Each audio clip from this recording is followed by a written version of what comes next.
ओम शांति। आज का हमारा टॉपिक है राजयोग।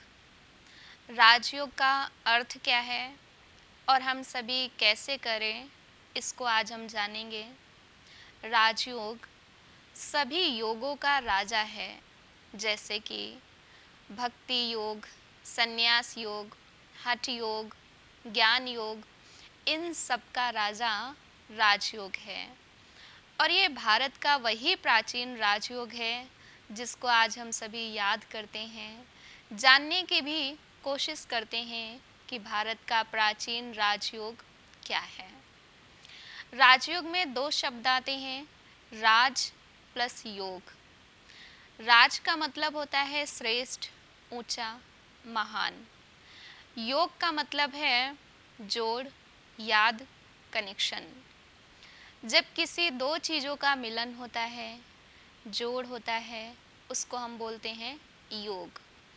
तो यहाँ योग इसलिए प्रयोग किया गया है क्योंकि यहाँ आत्मा और परमात्मा का मिलन है, आत्मा और परमात्मा का जोड़ है, इसलिए कहा गया है इसको राजयोग। दूसरा, दुनिया में हम व्यक्तियों को याद करते हैं, वस्तुओं को याद करते हैं, वो भी एक बुद्धि का योग है, जोड़ है, लेकिन हम उसको राजयोग नहीं कहते हैं। इसलिए नहीं कहते हैं क्योंकि वो तो इसी दुनिया की चीज़ें हैं, साधारण चीज़ें हैं। राजयोग इसलिए कहते हैं क्योंकि जब परम शक्ति के साथ, उस सर्वोच्च शक्ति के साथ जब हमारा कनेक्शन होता है, इसलिए उसको राजयोग कहा गया है। दुनिया में यादें चार प्रकार की हैं। जब भी हम किसी को याद करते हैं तो उसके पीछे चार कारण होते हैं। सबसे पहला, हम उसको ही याद करते हैं जिसका परिचय होता है। अगर परिचय नहीं है तो हम उस व्यक्ति को नहीं याद करते हैं। दूसरा, हम उसको ही याद करते हैं जिससे संबंध होता है। तीसरा, हम उसको ही याद करते हैं जिससे प्रेम होता है, स्नेह होता है। चौथा, हम उसको ही याद करते हैं जिससे हमें कुछ ना कुछ प्राप्ति होती है। ये चार प्रकार की यादें हैं। इन चार कारणों के पीछे ही हम किसी को याद करते हैं, वरना हम याद नहीं करते हैं।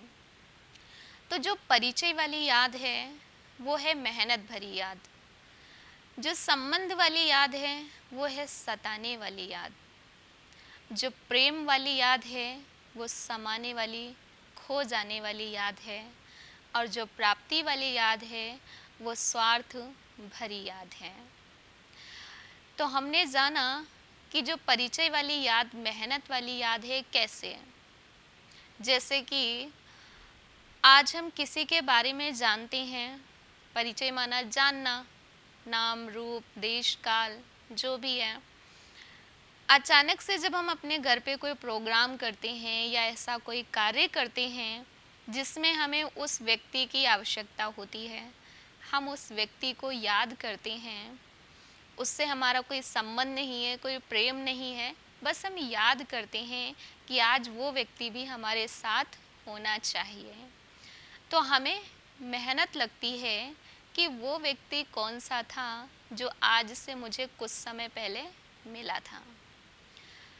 हम मेहनत करते हैं, सोचते हैं उसने नाम क्या बताया था, कहाँ रहता था, तो ये हमारे दिमाग पर जोर आ रहा है, माना मेहनत लग रही है उसको याद करने में। दूसरा, जो संबंध वाली याद है वो है सताने वाली याद। जैसे एक माँ बच्चे की याद, बच्चे की याद सताती है। तीसरा, जो प्रेम वाली याद है, स्नेह वाली याद है, वो है समाने वाली, खो जाने वाली याद। हम उसकी याद में ऐसे खो जाते हैं जो सामने से अगर कुछ निकल भी जाए ना तो भी हमें नहीं पता चलता है। इतना हम यादों में खोए हुए होते हैं, जो सामने से अगर गाय भी निकल जाए ना तो हम यही कहते हैं, पता नहीं कौन गया। जब हमसे पूछा जाता है यहाँ से गाय निकली, तो हमारे मुख से क्या निकलता है, ध्यान नहीं था। हमारी आंखें खुला है, हम बैठे हैं, देख भी रहे हैं, लेकिन ध्यान हमारा कहीं और था। इसलिए हमें पता नहीं चलता है। तो ये याद खो जाने वाली याद होती है, समाने वाली याद होती है। चौथा, प्राप्ति वाली याद स्वार्थ भरी याद होती है। जब तक प्राप्ति नहीं हुई है तब तक हम उसको याद करते हैं, और जब प्राप्ति हो जाती है फिर हम उसको याद नहीं करते हैं। आज आपको कोई बोले आप इस स्थान पर आना, आपको ये फलानी चीज़ मिलेगी, टाइम दे दिया 4 बजे का, जब तक 4 नहीं बजे हैं तब तक आप याद करोगे। 4 से अगर 5 भी बज जाते हैं ना तो भी आप याद करोगे, क्योंकि अभी प्राप्ति नहीं हुई है ना। इसलिए जैसे ही 5 बजे आप उस चीज़ को प्राप्त कर लेते हो, फिर आप उसके बाद उसको याद करते हो नहीं। तो प्राप्ति वाली याद हो जाती है स्वार्थ भरी याद। जब तक स्वार्थ है, जब तक प्राप्ति नहीं हुई है, तब तक हम उसको याद करते हैं, और प्राप्ति पूरी तो याद भी खत्म हो जाती है। तो ये 4 प्रकार की यादें हैं। अब हम जानेंगे इसमें हमारी किस प्रकार की याद है भगवान के साथ। भगवान को याद तो आज सभी करते हैं, शायद ऐसा कोई हो जो भगवान को याद ना करता हो। सभी अपने अपने तरीके से याद करते हैं, जिसको जैसा समझ आता है याद करता है। जैसे दुनिया में जो भी याद करते हैं उनके भी 4 कारण हैं याद करने के। या तो वो भय के कारण याद करता है, जब उसे डर लगता है, मन में कोई भय है तो भगवान को याद करता है कि वो शक्ति देगा, हिम्मत देगा, इसलिए भगवान को ही याद करते हैं। दूसरा, वो स्वार्थ के वश भी याद करता है, बेटे की नौकरी लग जाए, ये कार्य हो जाए तो मैं भगवान को याद करूं। जब तक कार्य नहीं होता है, जब तक बच्चे की नौकरी नहीं लगती है, तब तक हम सिर्फ भगवान को ही याद करते हैं। नौकरी लग गई तो हम याद नहीं करते हैं। शिकायतों के कारण भी हम भगवान को याद करते हैं, फरियाद करते हैं। आपने उनको इतना दिया, पड़ोसियों को इतना दे दिया, मुझे कम दिया, उस व्यक्ति को ज़्यादा दिया है, मुझे कम दिया है। तुलना के रूप में भगवान से शिकायत करते हैं, आपने उसको इतना दिया और मुझे इतना दिया। चौथा, गलत संबंध के आधार पर भी आज का मनुष्य याद करता है। जैसे हम मंदिर जाते हैं, मंदिर में जाकर के कहते हैं हम तो चरणों की धूल हैं, चरणों के दास हैं। ये हमने परमात्मा के साथ गलत संबंध जोड़ लिया है। हम उसके चरणों के दास नहीं हैं, चरणों की धूल नहीं हैं, हम तो उनके बच्चे हैं। दास और बच्चे में अंतर होता है। तो हम सभी धूल नहीं हैं, स्वयं को बच्चा समझ करके उस अपने परम पिता को याद करना है। तो भय वाली याद दुनिया में है, स्वार्थ वाली याद है, शिकायतें वाली याद है, और गलत संबंधों के आधार पर भी मनुष्य याद करता है। तो दुनिया वाले तो इन 4 प्रकार से याद करते हैं, हम सभी भी पहले करते थे, लेकिन अब हमारी याद होनी चाहिए कौन सी? प्रेम वाली याद होनी चाहिए। ऐसी याद हो जो हम परमात्मा में ऐसे खो जाएं, जो इस दुनिया के दुख दर्द समस्याएं हमें नज़र ही ना आए। तो अभी हम सभी ना तो हमारा स्वार्थ है और ना तो हमारी स्नेह वाली याद है, ना हम शिकायतें वाली याद करते हैं, ना हम गलत संबंधों के द्वारा याद करते हैं। अभी हम सभी परमात्मा को मेहनत से याद करते हैं, क्योंकि जब हम राजयोग करते हैं, राजयोग माना याद, तो अब जब हम याद करते हैं परमात्मा को तो उसमें मेहनत लगती है। कैसे? क्योंकि हमें सिर्फ अभी परमात्मा का परिचय मिला है कि उसका नाम शिव है, रूप ज्योति स्वरूप है, परम धाम निवासी है। तो हम उनके उसी रूप से, उन्हीं नाम से याद करते हैं, तो हमें बार बार मेहनत लगती है। हम एकाग्र करते हैं स्वयं पर मन, परमात्मा पर एकाग्र करते हैं, और हमारा मन बार बार भाग जाता है, कभी कहीं कभी कहीं।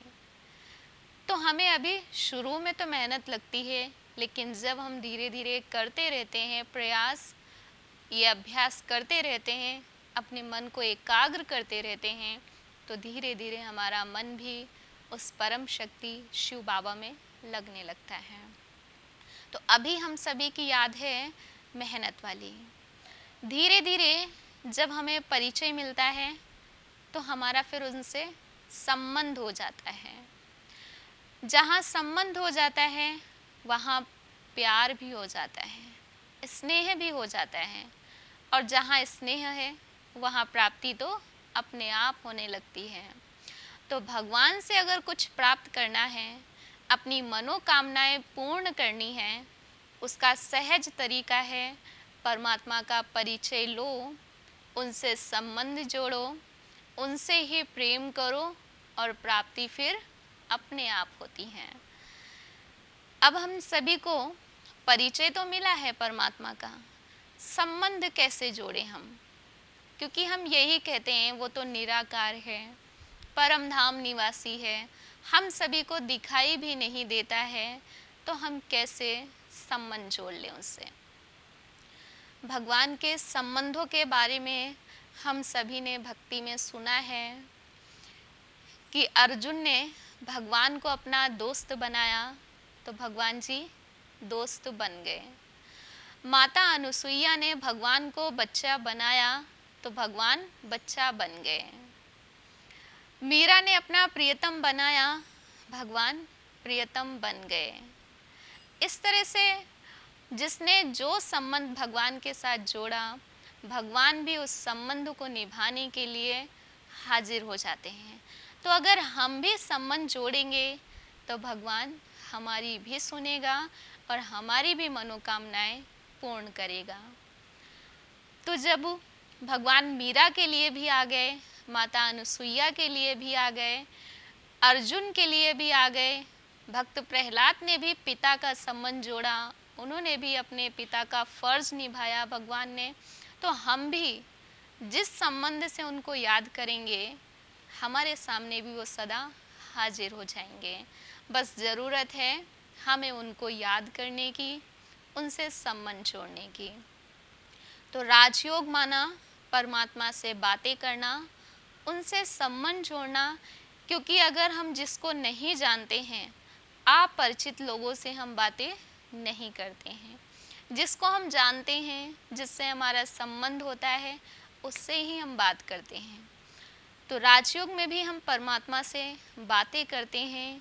राजयोग कोई मंत्र नहीं है, कोई जाप नहीं है जो हम सभी रटते रहें, है ना। यहाँ कोई राम राम नहीं कहते हैं, शिव बाबा नहीं कहते हैं। यहाँ तो मन की बातें, सकारात्मक विचार, है ना, परमात्मा से कैसे संबंध, उन संबंधों की यादों को ही राजयोग कहा जाता है।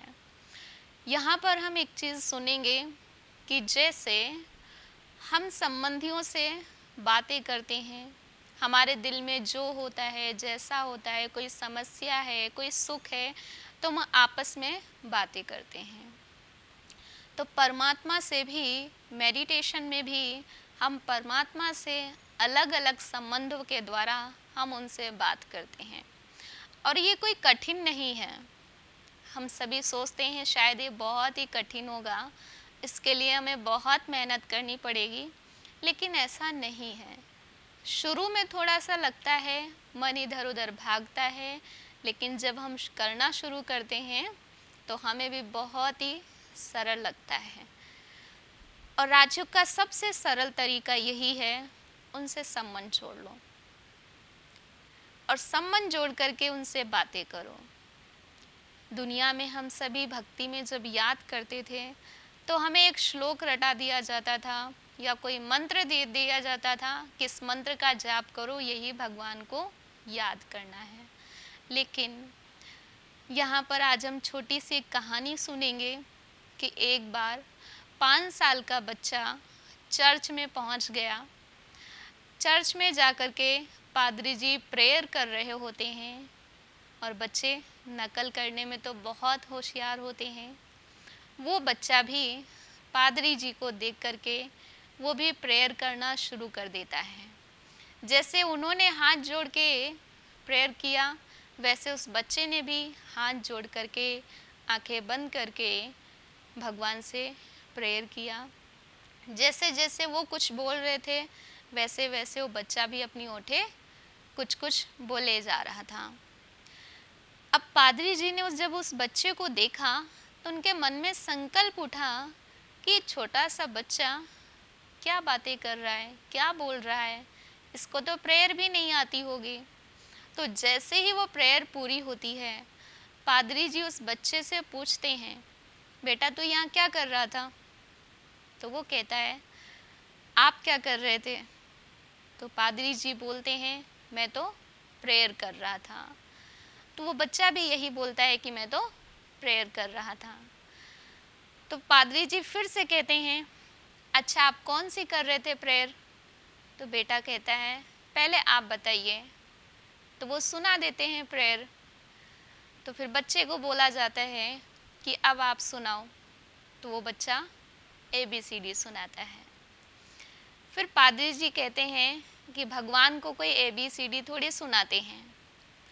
तो बच्चा कहता है, ये तो मुझे नहीं मालूम ABCD सुनाते हैं या नहीं सुनाते हैं, लेकिन मैं इतना अवश्य जानता हूँ कि आपने जो प्रेयर की उसमें भी वही ABCD के 26 अक्षर थे, और मैंने जो भगवान को सुनाया उसमें भी वही ABCD के 26 अक्षर थे। बस फ़र्क इतना है कि आपने उन शब्दों को जोड़ा था और मैंने उन शब्दों को जोड़ा नहीं है। मैंने भगवान को बोल दिया, आपको जैसा सही लगे आप खुद ही जोड़ लेना। अब आप बताइए, भगवान को कौन सा बच्चा प्रिय होगा? वो पादरी जी व छोटा बच्चा, है ना? क्योंकि परमात्मा से बातें करो तो दिल से करो, किसी की रटी रटाई बातों से बातें कभी मत करना। दिल से जब हम बातें करते हैं तो परमात्मा का दिल का स्नेह भी हमें मिलता है। दिल से हम जब संबंध जोड़ते हैं तो दिल का स्नेह होता है और दिल से हमें प्राप्ति होती है। हम जो चाहते हैं, जैसा चाहते हैं, हमारी सारी मनोकामनाएं भी पूर्ण होती हैं। तो राजयोग एक ऐसी शक्ति है जिसके द्वारा हम जो प्राप्त करना चाहें वो हम कर सकते हैं। और राजयोग की विधि यही है, स्वयं को आत्मा समझ करके उस परम आत्मा से बातें करना, उसको याद करना। जैसे एक छोटा बच्चा अपने पिता से बातें करता है, तो आत्मा भी उनकी संतान है और वो परम पिता है, हमें भी उनसे बातें करनी है। अब हम कुछ समय के लिए परमात्मा से कैसे बातें करें उसकी विधि हम जानेंगे। मेडिटेशन करते हैं। ओम शांति। मैं चमकता हुआ सितारा मस्तक के बीच विराजमान हूँ। मैं आत्मा इस देह की मालिक हूँ। ये देह मेरा वस्त्र है। मैं आत्मा पवित्र स्वरूप हूँ। पवित्रता मेरा स्वधर्म है। पवित्रता के सागर शिव बाबा की संतान हूँ।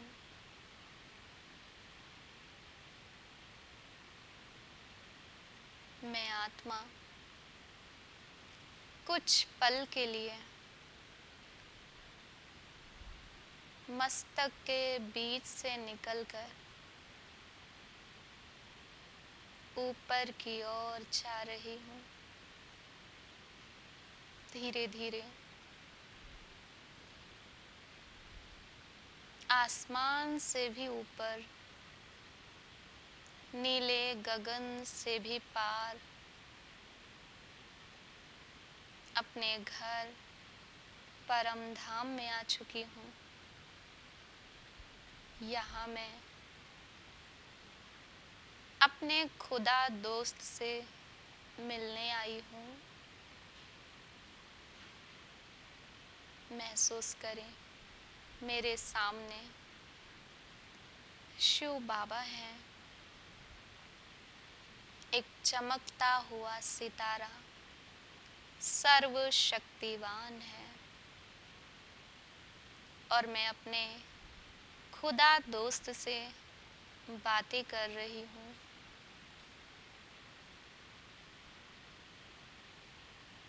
हे मेरे खुदा दोस्त,